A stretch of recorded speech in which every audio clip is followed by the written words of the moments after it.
Assalamualaikum warahmatullahi wabarakatuh. Selamat berjumpa lagi dalam pembahasan soal KSM Ekonomi tahun 2018 tingkat kabupaten. Baiklah, langsung kita ke soal nomor 1. Manfaat yang diperoleh dari konsep pengorganisasian ini secara teoritis adalah, terus kemudian yang ditanyakan, manakah yang bukan merupakan manfaat pengorganisasian dalam manajemen? Sebelum kita menjawab nomor 1, kita bahas dulu teori tentang fungsi manajemen. Ya. Teori fungsi manajemen kita ambil dari tokoh yang terkenal yaitu J.R. Terry, George Robert Terry, di mana menurut J.R. Terry bahwa fungsi manajemen itu ada 4 yang biasa dikenal dengan istilah POAK. Ya, P yang pertama adalah planning, yaitu fungsi perencanaan.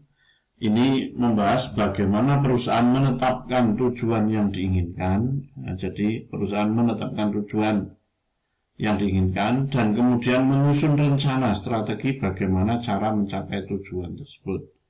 Jadi ini yang dilakukan dalam perencanaan adalah menetapkan tujuan dan bagaimana cara mencapai tujuan.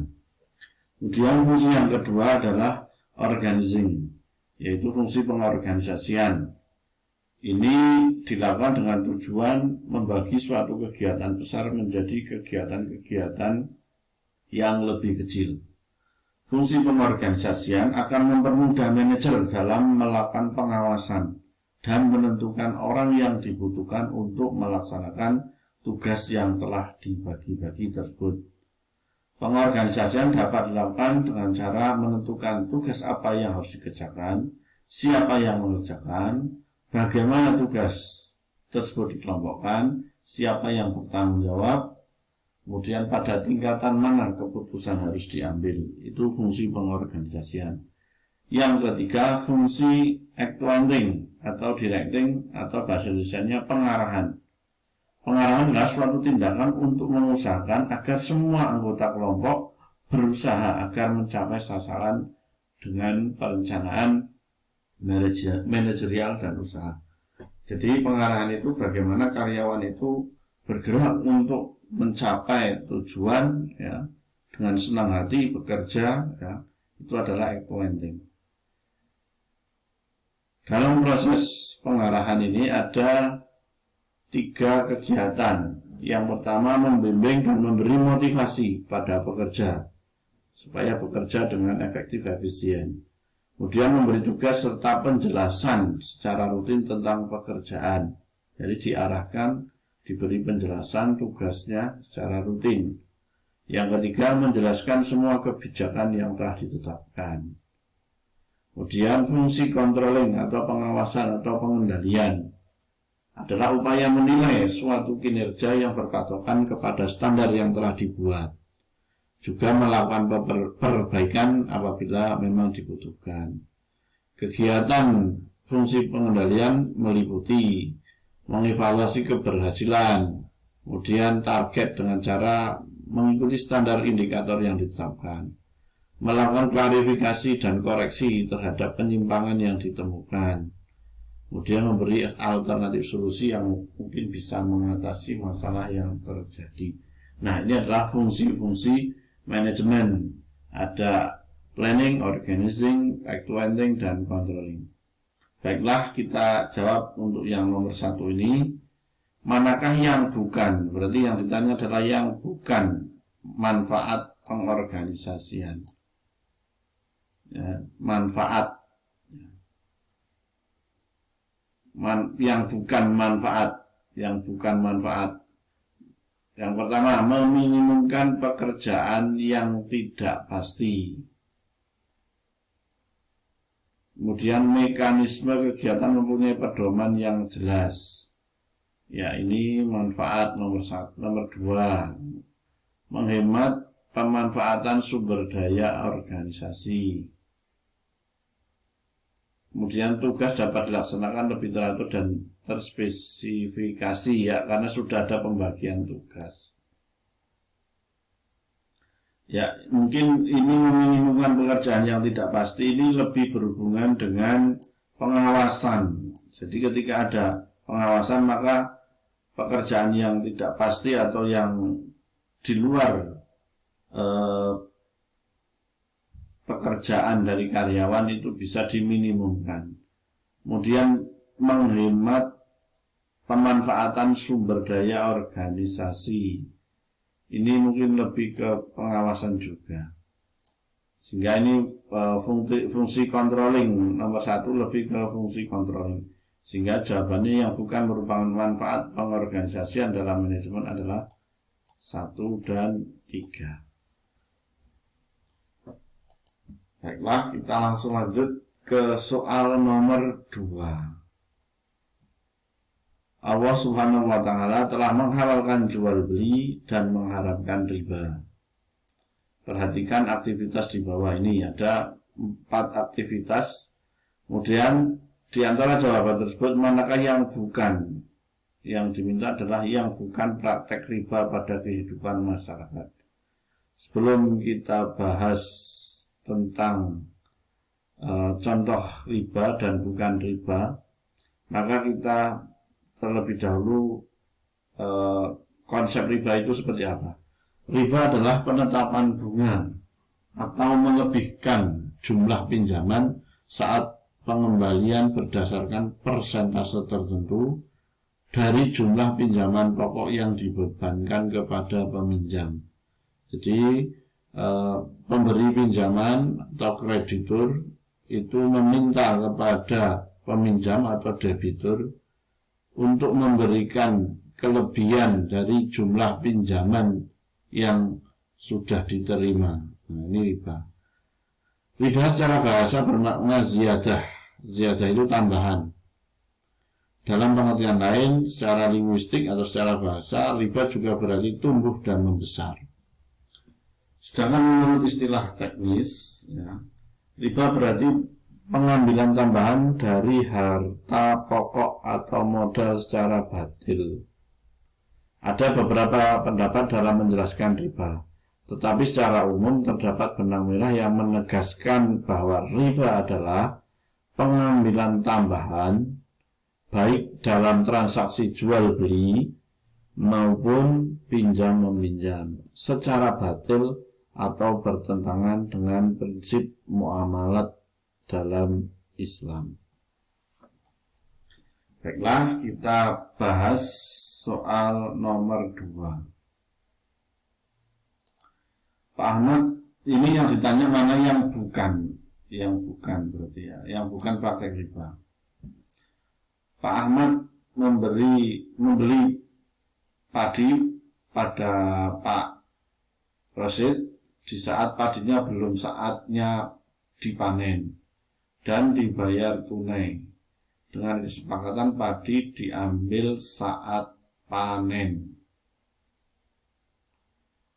Ini berarti sistem ijon kalau di desa-desa itu ya. Kemudian yang kedua, ini praktek juga karena belum ada ketidakpastian. Ini ada ketidakpastian.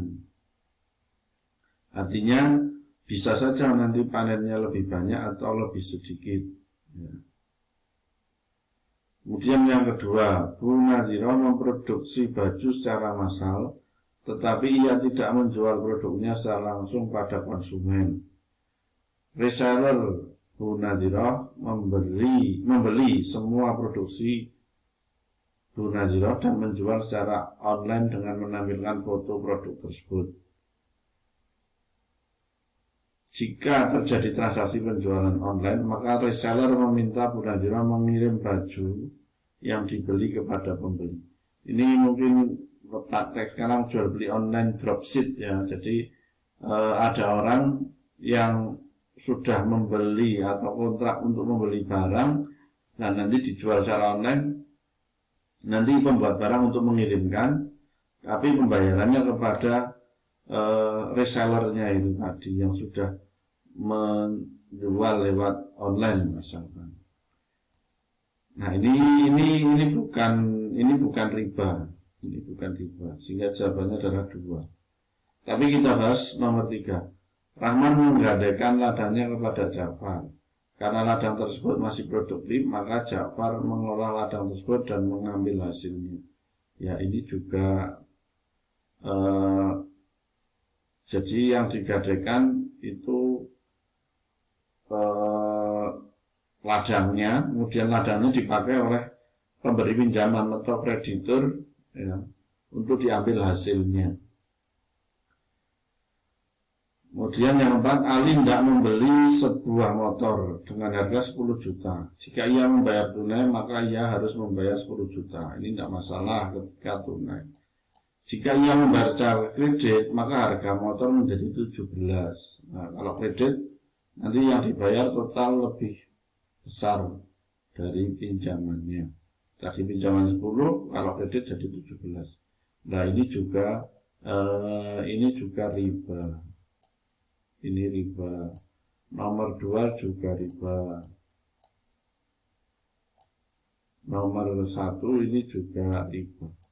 Berarti yang tidak riba adalah nomor 2. Sehingga jawabannya adalah B.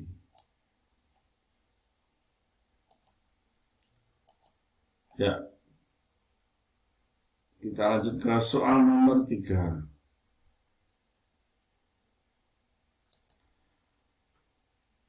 Pajak, ini tentang pajak. Pajak fungsi pajak. Fungsi pajak itu ada 4. Yang pertama adalah fungsi anggaran. Pajak merupakan sumber pemasukan keuangan negara.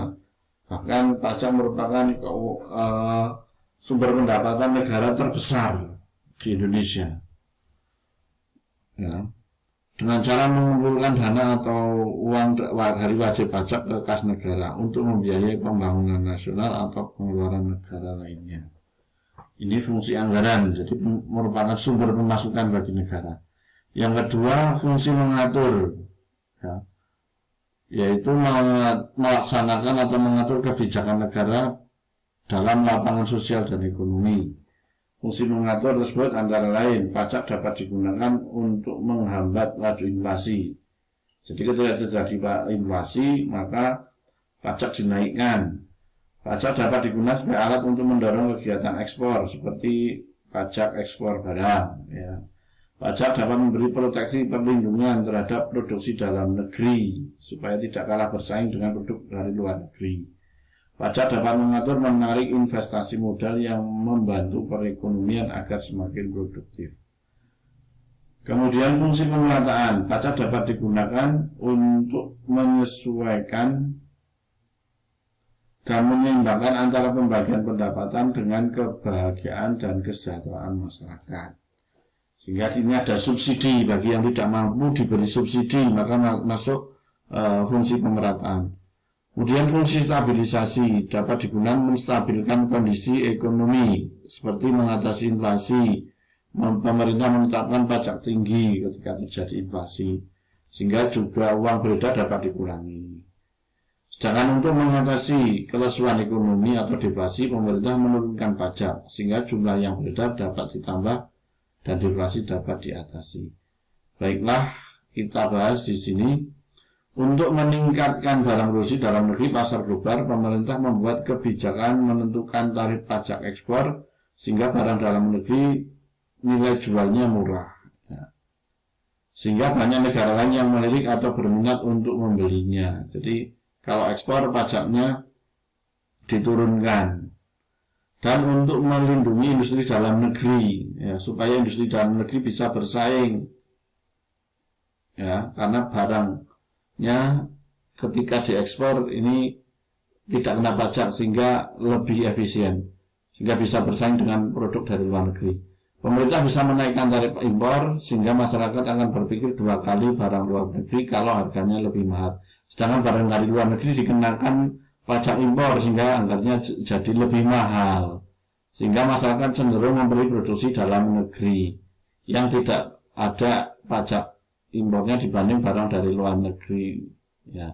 Dalam konteks tersebut pajak berfungsi sebagai stabilisasi. Kenapa? Karena supaya produk dalam negeri itu bisa laku terjual. Sedangkan barang dari luar negeri lebih mahal karena dikenakan